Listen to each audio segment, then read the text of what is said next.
In July 2025, the MIT NANDA initiative published the GenAI Divide, State of AI in Business 2025. The verdict was blunt. Despite an estimated $30 to $40 billion in enterprise spend, approximately 95% of corporate AI pilots have delivered no measurable impact on the profit and loss statement. The 95% is not a failure of the models. It is a failure of architecture. The wrapper era, thin user interfaces wrapping a single AI call, has run its course. McKinsey's 2025 global survey confirms the gap. 88% of organizations use AI in at least one function. Only 39% can attribute any enterprise EBIT impact. Just 6% are seeing significant lift. The funnel of failure is steep. 80% of organizations explore generative AI, 20% reach a pilot, 5% reach full-scale production with measurable outcomes. The cause is what MIT calls a learning gap, not a lack of infrastructure or talent. Wrappers rely on the mega prompt, rules, data, and instructions crammed into one interaction. No audit trail, no stable service-level agreement. Token economics that swing by 450% across tokenizers. A workload that costs $36,500 on an efficient model costs over $164,000 on an inefficient one. And 90% of employees now run a shadow AI economy on personal accounts. The alternative is the deep AI architecture. The LLM becomes one component inside a multi-agent system governed by deterministic workflows. The first layer is the agent mesh. 5 canonical patterns do the work. Reflection, the agent critiques its own output before it ships. Planning, a complex goal is decomposed into ordered steps. Tool use, the agent invokes external APIs, calculators, or databases to fetch ground truth and prevent hallucination. React reasoning interleaved with action and observation. And the supervisor pattern, a central orchestrator routes each subtask to the agent best suited to handle it. The result? A system that is approximately 95% deterministic, reserving expensive LLM tokens only for genuine reasoning steps. The second layer is the Model Context Protocol, MCP. Developed by Anthropic, it is the standardized integration layer the paper calls the USB-C of AI. MCP lets agents connect to internal databases, evidence-based content, and third-party SaaS tools without bespoke, one-off integrations. The third layer is the NANDA framework, networked AI agents in a decentralized architecture. 4 components carry it.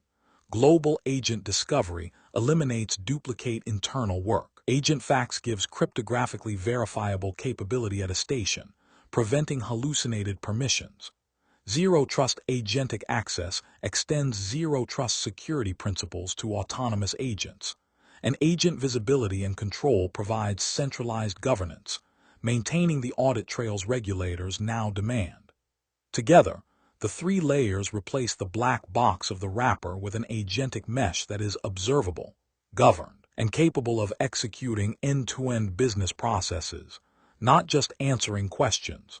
The case studies are unambiguous. In healthcare, AI implementations are now averaging a 451% return on investment. OSF Healthcare deployed virtual assistants integrated with electronic health record platforms. The result? $1.2 million saved, plus $1.2 million in additional annual revenue. Innova Health System cut its discharged but not final billed claims backlog by 50%, capturing $1.3 million in annual savings. Stanford Health Care now governs every clinical AI deployment through the firm framework, fair, useful, reliable models. The pattern repeats in supply chain. The shift from linear chains to networked autonomous models is expected to cut functional costs by 3 to 4% globally, an opportunity exceeding $290 billion. UPS has reported $400 million in annual savings from AI-based routing agents. DHL has cut manual paperwork by 80% through deep AI document processing. Walmart now redirects inventory in real time during holiday surges, sensing demand volatility and shaping supply on the fly. This is what value capture looks like when the architecture is deep. The leaders winning this transition follow a single discipline. McKinsey calls it the 10-20-70 principle. 10% of effort goes to choosing and tuning the right algorithms.